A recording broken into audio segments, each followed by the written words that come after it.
চুপচাপ বিকেলে শহরের গলিতে টুপ করে তোলা স্মৃতির এই প্রেম, রোদেলা দেয়ালে ইচ্ছের খেয়ালে কাগজে আঁকা এক টুকরো প্রেম। প্রেম শূন্য থেকে আসে, শূন্যে তা শেষ হয়ে যায়। তবে পৃথিবীতে ভালোবাসা ছাড়া কোনো কিছুই অমরত্ব লাভ করার ক্ষমতা রাখে না। রবি ঠাকুর বলেছিল, প্রেমের আনন্দ থাকে স্বল্পক্ষণ, কিন্তু বেদনা থাকে সারাটি জীবন। এই ভিডিওতে আজকে শোনাবো তেমনই একটা প্রেমের ছোট গল্প। জাবেদের দাদি জানতে চায়, তারপরে কি হলো? জাবেদ বলে, তারপর মেয়েটা হাসতে হাসতে চলে গেল। এত সুন্দর মেয়ে জীবনে দেখি নাই দাদি, মনে হয় আসমান থেকে হুর পরি নাই মা আসছে। পরীর মতো সুন্দর দেখতে এই চঞ্চল মেয়েটির নাম মিতু। মায়ের একটি শাড়ি পরে এসে বাবাকে জিজ্ঞেস করে, বাবা দেখো তো কেমন লাগছে? মায়ের শাড়ি পরেছি। বাবা খুশি হয়ে বলে, একেবারে রাজকন্যা। মিতু বলে, জানি তো, এই কারণে মা তো হিংসা করছে। এরকম হিংসুটে মা আমি জীবনেও দেখি নাই। তখন মা চলে আসে আর বলে, আমার নামে বদনাম করা শেষ হলো, এবার যা শাড়িটা খুলে রেখে দে। মিতু অবাক হয়ে বলে, মানে কি? এইমাত্রই তো পরলাম, আমি এই শাড়ি সারাদিন পরে থাকব। এ সময় মিতুর মায়ের চেহারাটা অন্যরকম হয়ে যায়। দেখে মনে হয় তার কোনো মানসিক সমস্যা আছে। মিতু তাড়াতাড়ি বলে, আচ্ছা বাবা ঠিক আছে, আমি শাড়িটা খুলে ফেলতেছি, শাড়িটা পরব না। আর আমার এত সময় আছে নাকি? ওদিকে দেখা যায় জাবেদকে। জাবেদের ক্যাটারিং ব্যবসা। দাদির সাথে খাবার রান্না করে, সেই খাবার টিফিন বক্সে তার ডেলিভারি ম্যানরা ডেলিভারি দেয়। এদিকে মিতু এই এলাকায় বাসা ভাড়া নেয়। তার মা তাকে রাখতে আসে। যাওয়ার আগে মা মিতুকে বলছিল, বাসাটা ছেড়ে না আসলে হতো না? মিতু বলে যে, হতো না মা, তোমরা দুর্ভিক্ষের মতো মুখ করে রাখো, এসবের মধ্যে আমি বাঁচতে চাই না। আমি বাঁচতে চাই আনন্দ নিয়ে। My life, my choice, my freedom. মা মন খারাপ করে বলে, তোর সাথে আমি কথায় পারবো না, কিন্তু আমরা তো মা বাবা, আমাদের তো ভয় হয় তোকে এখানে একা থাকতে দিতে। মেয়েরা কোথায় নিরাপদ বলতো? নিউজ পেপার, টেলিভিশন খুললেই ধর্ষণের খবর। তোর যদি কিছু একটা হয়ে যায়? মিতু স্বভাব সুলভ হাসি মুখে বলে, মা এসব ইমোশনাল কথাবার্তা বলে আমাকে ভোলানো যাবে না। আচ্ছা আমাকে তুমি বলো তো, মেয়েরা আসলে কোন যুগে নিরাপদ ছিল? কখনোই ছিল না। সব সময় মেয়েদেরকে যুদ্ধ করেই বাঁচতে হয়েছিল। আমিও বাঁচব, আমার কোনো সমস্যা নাই। কারো ভয়ে আমি ঘরে মুখ লুকিয়ে থাকব, এরকম মেয়েই আমি না। তোকে বুঝিয়ে কোনো লাভ নেই, আমি আগেই জানতাম। আসি আমি। মিতুর মা কান্না করতে থাকে। মিতু বলে যে, আমি আসলে বুঝি না, এটা আমার মা কি করে হয়? কথায় কথায় কান্না করে দেয়। Emotional blackmail. আমি কত স্ট্রং। রান্নার ঝামেলা না করে মিতু জাবেদের ক্যাটারিং থেকে খাবার অর্ডার দেয়। তখন ডেলিভারি বয় খাবারের সাথে মিতুকে ফুল আর চিঠিও দেয়। মিতু সেটা হাসি মুখে নিলেও পরে জাবেদকে ফোন করে বলে, আমি আপনার ক্যাটারিং সার্ভিস থেকে খাবার নেই, কিন্তু কালকে থেকে আর নেব না, কারণ আপনার ক্যাটারিং সার্ভিসের ছেলেরা খাবার দিতে এসে আমাকে বিরক্ত করে। জাবেদ বলে, ম্যাম কালকে থেকে আর কেউ যাবে না, আমি নিজে যাব। এই ক্যাটারিং সার্ভিসটা আমার, আমি নিজে গিয়ে আপনার টিফিন বক্সটা আপনাকে ডেলিভার করে আসব। এরপরই দেখা যায় জাবেদ ওই ডেলিভারি বয়কে কঠিন শাস্তি দিচ্ছে। তখন মিতু সেখানে আসে আর ডেলিভারি বয় হাতে পায়ে ধরে মাফ চায়। মিতু তাকে মাফ করে দেয়। মিতু চলে যাচ্ছিল। তখন জাবেদ ভয় ভয় কণ্ঠে বলে, কিছু মনে না করলে আপনাকে আমি এগিয়ে দিয়ে আসি। জাবেদ পিছু পিছু যায় ঠিকই, কিন্তু কথা বলার সাহস পায় না। বাড়ির সামনে যাওয়ার পর মিতু বিদায় চায়। জাবেদ সাহস করে বলে, একটা কথা জিজ্ঞেস করতে চাইছিলাম। মিতু বলে, একটা কেন, 10টা কথা জিজ্ঞাসা করতে পারেন, আমার কথা বলতে খুব ভালো লাগে। জাবেদ বলে, জিজ্ঞেস করতে চাইছিলাম যে আপনার ফেভারিট ডিশটা কি? মিতু বলে, কেন, বললে খাওয়াবেন? জাবেদ বলে, চেষ্টা তো করে দেখতেই পারি। মিতু জানায়, আমার ফেভারিট ডিশ হচ্ছে তিপানি, খাওয়াতে পারবেন? জাবেদ বলে, জাপানিজ রেস্টুরেন্ট চেন মিজনও এই কুকিং সিস্টেমটা চালু করেছিল। মিতু অবাক হয়ে বলে, আরে বাহ, আপনার তো ভালো জানাশোনা আছে, খাবার অপেক্ষায় রইলাম। বাসায় ফিরে জাবেদ খুব যত্ন করে মিতুর প্রিয় খাবার তৈরি করছিল। তারপর দাদি সুন্দর করে টিফিন সাজিয়ে দেয়। এরপর জাবেদ গিয়ে মিতুর দরজায় নক করে। আপনি খাবার নিয়ে আসছেন? জি, এখন থেকে আমি আসব। ও থ্যাংক ইউ, বলেই মিতু দরজা লাগিয়ে দেয়। কিন্তু জাবেদের তো কথা বলতে ইচ্ছা করছে। সে আবার নক করে। আবার কি হলো? জি, মাসের শেষ তো, যদি বিলটা দিতেন। ও আই এম সরি, আমি ভুলেই গেছি, এখনই আনতেছি। মিতু ভেতর থেকে বিল এনে দেয়। জাবেদ বলে, বক্সে আপনার ফেভারিট টিপানিয়াকি দেওয়া আছে, খেয়ে জানাবেন কেমন হয়েছে। ভালো না লাগলে মাফ করে দিয়েন। মিতু বলে, আরে ইটস ওকে। জাবেদ বলে, থ্যাঙ্কস নিতু। জাবেদ শুরু থেকেই মিতুকে ভুল করে নিতু বলে, আর তখনই মিতু রেগে যায়। It's not Nitu, it's Mitu. আপনি যদি নেক্সট টাইম আমার নাম ভুল করেন, আমি কিন্তু আপনার নামে মামলা করব।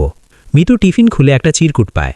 আমাদের দেশে ট্রেডিশনাল খাবারও কিন্তু মন্দ নয়, আপনি চাইলে আমাদের ট্রেডিশনাল খাবারও খাওয়াতে পারি। জাবেদের চিরকুট মিতুর ভালোই লাগে। ধীরে ধীরে দুজনের বন্ধুত্ব গভীর হতে থাকে। দুজন সুন্দর কিছু মুহূর্ত কাটায়। জাবেদ নিয়মিত চিরকুট পাঠায়, মিতু যত্ন করে সে চিঠি রেখে দেয়। আবার মিতুও চিঠির জবাব দেয়। পরদিন জাবেদ বাজার নিয়ে বাসায় আসে, কিন্তু ব্যাগ খুলে দাদি দেখতে পায় মাছ ডিম কিছুই আনা হয়নি। জাবেদ বলে, মাংস তো আনছি নাকি? আজকে আমার মনটা অনেক খুশি, আমার এই খুশির দিনে সবাইকে মাংস খাওয়াবো।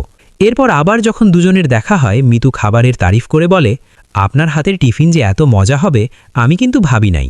আপনার হাতে জাদু আছে। জাবেদ বলে, আমার হাতে যে জাদু আছে এটা সবাই বলে।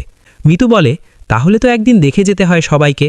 জাবেদ আরও নতুন খাবারের আইটেম সাজেস্ট করে, সাঁওতালদের কুড়ি, গপ্পা নামের এক খাবার, অথবা শ্রীমঙ্গল মৌলভীবাজারের জাডোটা। এর মধ্যে সবচেয়ে মজার রাঙামাটির স্পেশাল বাচ্চুরিল হ্যাং, যেটা বর্ষার মৌসুমে রাঙামাটির পাহাড়ে বসে বসে খেতে হয়। মিতু হেসে বলে, বর্ষাকাল তো অনেক দূরে, কতদিন বেঁচে থাকি কে জানে। আচ্ছা, গপ্পাটা ট্রাই করি। গপ্পা নামটাই কেমন যেন ইন্টারেস্টিং না? মনে হচ্ছে যে বর্ষার দিনে কয়েকজন মানুষ জম্পেশ গল্প করছে আর গপাগপ করে খাওয়া দাওয়া করছে। ইন্টারেস্টিং। জাবেদ অবাক হয়ে জানতে চায়, আপনি আমার সাথে গল্প করতে করতে খেতে চান? মিতু বলে, হ্যাঁ, আপনি কতদিন আমার জন্য মজা মজা স্পেশাল রান্না করছেন, আর আমি একদিন আপনার সাথে ক্যান্ডেল লাইট ডিনার করব না? You deserve it. ক্যান্ডেল লাইটের কথা শুনে জাবেদ আরও চমকে যায়। You mean candle light dinner আমার সাথে? থ্যাঙ্কস নিতু। জাবেদের মুখে আবারও ভুল নাম শুনে মিতু আবারও রেগে যায় আর ক্যান্ডেল নাইট ডিনার ক্যান্সেল করে দেয়। কোনো গপ্পাও হবে না, গপ্পও হবে না। কতবার বলেছি আমার নাম নিতু না, আমার নাম মিতু। মিতু রাগ করে চলে যায়। এরপর দুজন ক্যান্ডেল লাইট ডিনারে বসে। মিতু খাবার টেস্ট করে খুব মজা পায়।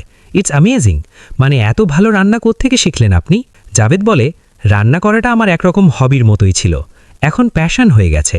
আমি হোটেল ম্যানেজমেন্টের উপর অনার্স করেছিলাম, এরপর ফুড অ্যান্ড বেভারেজের উপর একটা কোর্সও করলাম। খুব শখ ছিল জানেন, একদিন অনেক বড় একজন শেফ হব। অনেক চেষ্টা করার পর যখন কিছুই করতে পারলাম না, তখন এই ক্যাটারিং সার্ভিসটা চালু করলাম। মিতু সান্ত্বনা দিয়ে বলে, হতাশ হয়েও না বন্ধু। একজন বিখ্যাত ব্যক্তি বলেছেন, জীবনে যেরকম সিচুয়েশনই আসুক না কেন, জীবনকে উদযাপন করতে হবে, এনজয় করতে হবে। জাবেদ বলে, জীবন নিয়ে আমি একদমই হতাশ না। জানেন, আমার একজন পরিচিত জ্যোতিষী আছেন, উনি আমার হাত দেখে বলেছেন আমি একদিন এক বড় শেফ হব, আর ওই জ্যোতিষী যেটা বলে সেটাই সত্যি হয়। মিতু এক্সাইটেড হয়ে বলে, মানে এই জ্যোতিষী যা বলে তাই সত্যি হয়? তাহলে আমাকে যেতে হবে, আমাকে নিয়ে যাবেন? জাবেদ রাজি হয়।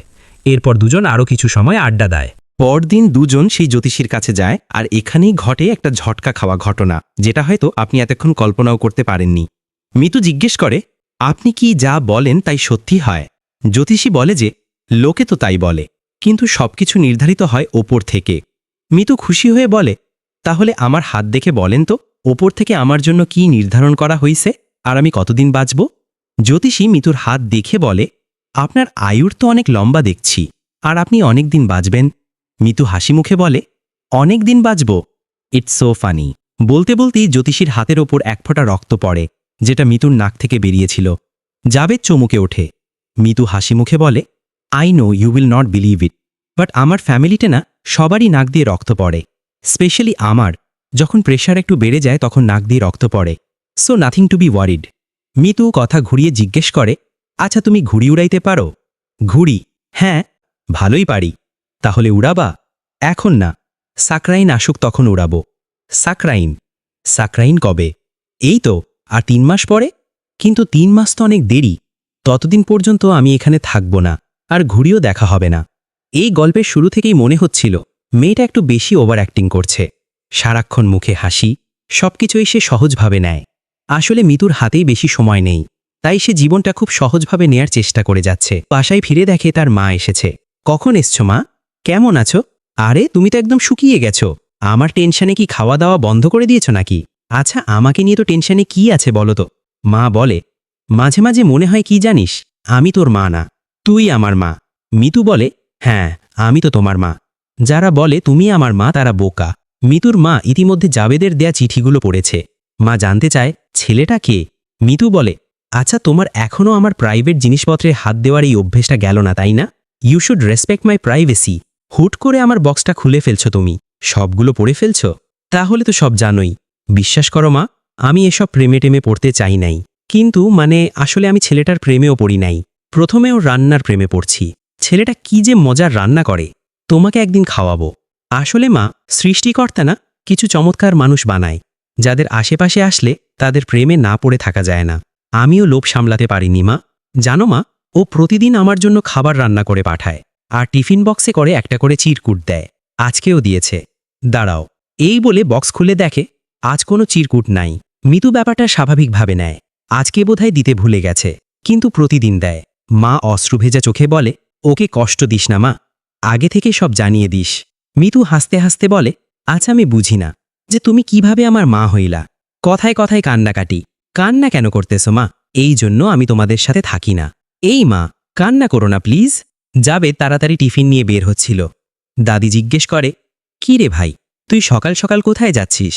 জাবেদ বলে, সকাল সকাল ওকে না দেখলে তো আমার শান্তি লাগে না দাদি। দাদি বলে, তোর দাদাও কিন্তু এমনই পাগল ছিল। শোন, একদিন ওরে নিয়ে আয় না ক্যাটারি সার্ভিসে, আমরা সবাই মিলে তারে দেখি। জাবেদ খুশি হয়ে বেরিয়ে যায়। মিতু চিরুনি করছিল, তখন সে লক্ষ্য করে অনেক বেশি হেয়ার ফল হচ্ছে। সে বুঝতে পারে তার চলে যাওয়ার দিন ঘনিয়ে আসছে। এদিকে জাবেদ বাসায় এসে দেখে মিতু বাসায় নাই। সে যখন মিতুকে কল করছিল, তখন কেয়ারটেকার বলে, কারে ফোন দিতাস? সে তো এইমাত্র বের হয়ে গেছে। জাবেদ দৌড়ে গিয়ে মিতুকে খুঁজে পায়। তোমার বাসায় গেছিলাম তোমার খাবার দিতে। ওপরে গিয়ে দেখি দরজা লক। তারপর তোমার কেয়ারটেকার বলল যে তুমি মাত্রই বের হয়েছ। তোমার মাথায় কি পড়ছে এটা? মিতু জানায়, ইটস মাই নিউ স্টাইল। এবার জাবেদ মিতুর জন্য আনা বিফিন তার হাতে দেয়। মিতু মজা করে বলে, স্পেশাল খাবার রোজ রোজ স্পেশাল সার্ভিস? কি ব্যাপার বৎস, মতলবটা কি? এইরকম স্পেশাল সার্ভিস আর কতজনকে দাও? জাবেদ বলে, স্পেশাল মানুষ তো সবাই হতে পারে না, স্পেশাল মানুষ একজনই হয়। আর এই খাবার এমনিতেও স্পেশাল, আমি নিজে হাতে বানিয়েছি না। মিতু ধন্যবাদ দিয়ে চলে যাচ্ছিল। জাবেদ বলে, নিতু, আমি কি তোমাকে এগিয়ে দিয়ে আসতে পারি? মিতু বলে, তোমাকে সাথে করে নিতাম, কিন্তু তুমি আমার নামটা ঠিক করে বলছো না, তাই নিব না। সেদিন মিতু জাবেদের ক্যাটারি সার্ভিস দেখতে যায়। সবাই মিতুকে দেখে খুব খুশি। জাবেদ সবার সাথে পরিচয় করিয়ে দিতে চায়। মিতু জাবেদকে থামিয়ে দিয়ে বলে, উনি হচ্ছেন খাদিজা আপা, শর্মিলা আপা, ইরফান ভাই, আর এই যে সুন্দরী মেয়েটি দাঁড়িয়ে আছেন, উনি নিশ্চয়ই তোমার ডার্লিং। আমি কিন্তু তোমাদের সবাইকে চিনি। দাদি আদর করে বলে, তুমি যে দেখতে এত সুন্দর, বয়সকালে আমি এমন সুন্দরী ছিলাম। দাদি মিতুর শরীরে হাত দিতেই বলে, তোমার শরীরে তো অনেক তাপ, মনে হয় তোমার জ্বর। জাবেদ চমকে ওঠে। মিতু হাসির ছলে কথা ঘুরিয়ে নেয়। তারপর সবার জন্য নিজের হাতে রান্না করে। সেদিন দারুণ একটা সময় পার করে সবাই। বিদায়বেলায় মিতু বলে, তোমরা সবাই ভালো, আমি তোমাদের সবাইকে মিস করব। সেদিন বাসায় ফিরে মিতু একটা চিঠি লেখে, আমাদের আবার দেখা হবে, তবে সবশেষে আফসোস এতটুকুই, তুমি জানতেও পারলে না তোমাকে পাওয়ার কতটা তীব্র অপেক্ষা নিয়ে তোমার থেকে দূরে সরে যাচ্ছি। মিতুর মুখ ভরা হাসি, কিন্তু চোখ ভরা জল। পরদিন জাবেদ মিতুর কাছে যাচ্ছিল। আজ সে মিতুকে প্রপোজ করতে চায়। দাদি তাকে থামিয়ে একজোড়া গোলাপ দিয়ে বলে, শোন ভাই, প্রথমে এই ফুলটা তার হাতে দিবি, তারপর সাহস করে ভালোবাসার কথা বলবি। তোর দাদা তো আমারে ভালোবেসে বিয়ে করেছিল। জাবেদ মনে আশা নিয়ে মিতুর বাড়িতে চলে যায়। কেয়ারটেকার বলে, খাবার নিয়ে আইসো? মিতু তো চলে গেছে গা, ভোরবেলা চলে গেছে। জাবেদের মন খারাপ হয়ে যায়। কোন জায়গায় গেছে, ঠিকানা জানো? আরে ভাই হ্যাঁ, বাসা ছাইড়া দিয়ে চলে গেছে। মিতুর ফোনও বন্ধ। জাবেদ বুঝতে পারে না মিতু ঠিক কেন এমন করল। কিছুদিন এভাবেই কেটে যায়। দাদি কাজ করছিল আর একা একাই বলছিল, এ কেমন মেয়ে রে বাবা, আমার জাবেদের জীবনটা একেবারে তছনছ করে দিল।